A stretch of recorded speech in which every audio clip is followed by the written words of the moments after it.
MRI demand continues to grow because of the unique soft tissue contrast that this modality provides.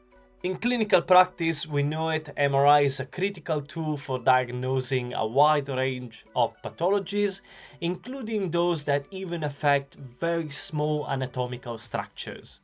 A clear example in this context is a pathology called cholesteatoma.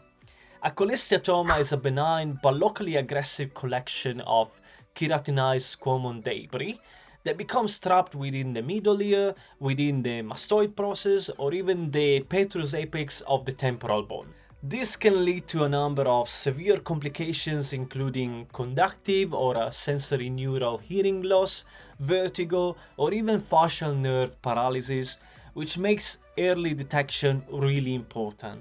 With this in mind, we came together once again and decided to test the knowledge of our community. And precisely, we asked, for detecting a temporal bone cholesteatoma, which MRI sequence is known to provide significant diagnostic value? The options were STIR, spectral fat saturation, diffusion weighted imaging, so the DWI, and the FLAIR. One of these adds major diagnostic value in this setting. Shall we reveal the answer? Drum roll, please.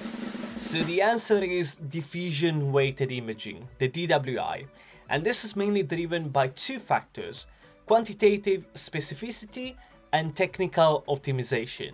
First and foremost, the calculation of the ADC map allows accurate differentiation of true restricted diffusion from artifactual hyperintensity.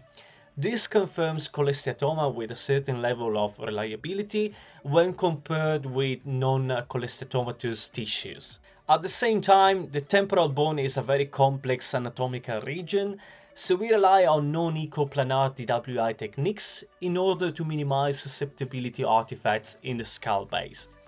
Using this approach enables reliable detection of small residual lesions, even those measuring as little as 2 mm.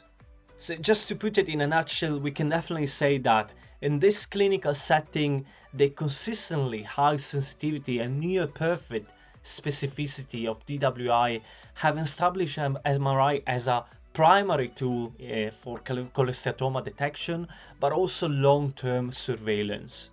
Okay, we can definitely say that another MRI poll is officially complete. Today I would like to invite you to follow us on our Instagram page, where our Fourier crew members continue to share educational quizzes and create even more opportunities for learning together. In the meantime, I will see you around.